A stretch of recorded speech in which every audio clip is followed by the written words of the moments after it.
माझ्यासोबत बोलायचं आहे। क्रांती सूर्य भगवान महामानव बिरसा मुंडा की, क्रांती सूर्य महामानव भगवान बिरसा मुंडा की। आदिवासी कौन है? आदिवासी कौन है? बोगस हटाओ, बोगस हटाओ। या ठिकाणी आज 6 ऑक्टोबर 2025 ला या भंडारा जिल्ह्यामध्ये, या भंडारा जिल्ह्याच्या शहराच्या केंद्रामध्ये आपण या ठिकाणी संपूर्ण आदिवासी समाज एकवटलेला आहे। आणि या एकवटण्याचं कारण म्हणजे ज्या उच्चवर्णीयांना, जो आज उच्च शिक्षित आणि वरच्या पदावर बसलेला आहे, ती लोक आपल्या या आदिवासीच्या आरक्षणावर कुठेतरी डल्ला मारण्याचा प्रयत्न करत आहेत। या आरक्षणामध्ये आपला हिस्सा घेऊन पाहत आहेत। अशा लोकांच्या विरोधामध्ये आपणच आक्रोश मोर्चा उभा केलेला आहे। मी प्रथमतः या ठिकाणी आलेल्या सर्व समाज बांधवांचा मनपूर्वक आभार मानतो।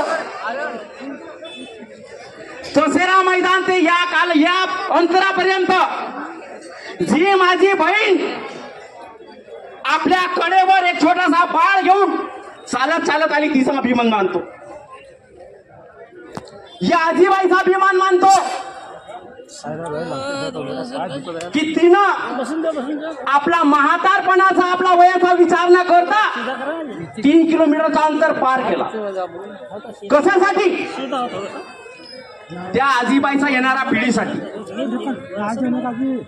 आज शेतमजूर या ठिकाणी आहे, कर्मचारी या ठिकाणी आहे, सर्वसाधारण व्यक्ती या ठिकाणी आहे।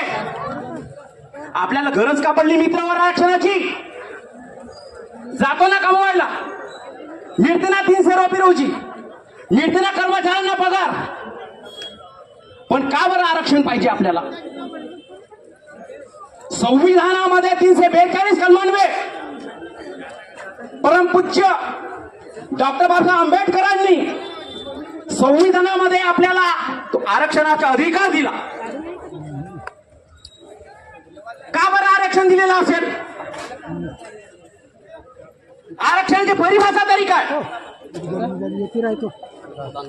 आरक्षण म्हणजे काय? की जी दबलेला वर्ग आहे, दबलेला समाज बांधव आहे, दबलेला वर्ग आहे, तो तिथेच न राहता तो दबलेला समाज, दबलेला वर्ग कुठंतरी उच्चवर्णीयांचा, जे वरच्या स्तरावर गेलेले आहे सामाजिक दृष्ट्या, आर्थिक दृष्ट्या, त्यांच्या बरोबर आपण यायला पाहिजे। म्हणून 342 कलमान्वये शैक्षणिक, सामाजिक, राजकीय आरक्षण आपल्याला देण्यात आलेलं आहे। पण आपल्याला मिळालेल्या आरक्षणासंदर्भानं काही लोकांच्या डोळ्यामध्ये हे आरक्षण खूप असतंय। 7% आरक्षण डल्ला मारण्याचा प्रयत्न करीत आहेत आपल्याला। हा कितपत त्या लोकांचा योग्य बनावं? त्यांना हेही नाही कळू देत का हा आदिवासी समाज या भारतीय संस्कृतीपासून, या भारतीय संस्कृतीला पारागत, या भारतीय स्वातंत्र्यामध्ये कुठेतरी त्यांचा वाटा हिस्सा आहे, हा त्यांचं लक्षात येऊ देत नाही का? आज या आधी धनगरांनी महामोर्चा उभा केलेला होता, त्यांनी संविधानिक बाजू पकडलेली होती की धनगर आणि धनगर एकच आहेत। बाबासाहेबांच्या लेखणीतून काय एवढी चूक झाली का की डचा र झाला आणि रचा ड झालेला असेल? हैदराबाद गॅजेटचा दाखला देत आज बंजारा समाज त्या पट्ट्यामध्ये उभारलेला आहे। राजकीय दृष्ट्या 3 विधानसभेचे आमदार, 1 विधान परिषदेचे आमदार, 4 आमदारांचा बळ आहे त्यांच्याकडे। तरी सुद्धा आमच्या या समाज बांधवाच्या 25 आमदारावर ते भारी पडत आहेत. पण आपण मागे घेणार नाही. आपण एवढा लाजीरवाना नाही मित्र. आणि आपण या मोर्चातून आपण त्यांना दाखवून दिलं की आपण मागे घेणार नाही. मी या मंचावरून मायबाप सरकारला विनंती करतो, आपल्या सरकारमध्ये आदिवासी समाजाचे प्रतिनिधित्व करणारे आमचे आमदार यांच्या दिलेल्या सूचनेनुसार समाजाच्या प्रतिनिधित्व बघून त्यांचा विचार करण्यात यावा. आज या ठिकाणी आरक्षणाचा आपण विचार घेतला तर 1995 पासून आपण जर विचार केला तर मागे 1-2 कम्युनिटी असाच आरक्षणाच्या संदर्भात पुढे आलेली होती.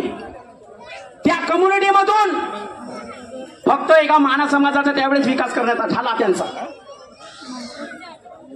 तोच लढा, त्याच पद्धतीचा लढा आज धनगर आणि बंजारा उजू पाहत आहेत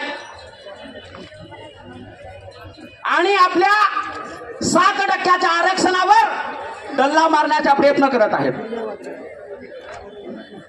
आज मित्र हो, मी शासकीय नोकरीवर जरी असलो, माझं आटोपलं, हा विचार करायचा नाही. माझ्या कर्मचारी बांधवांना सांगतो, एखादा समाजामधून प्रकार झालेला असा त्यांनी सुद्धा विचार करावा. आपली मित्र हो नाही, आपण या ठिकाणी एकवटलेलो आपल्या भविष्याच्या पिढीसाठी आपण एकवटलेलो आहोत त्यांच्यासाठी. आपण आरक्षण का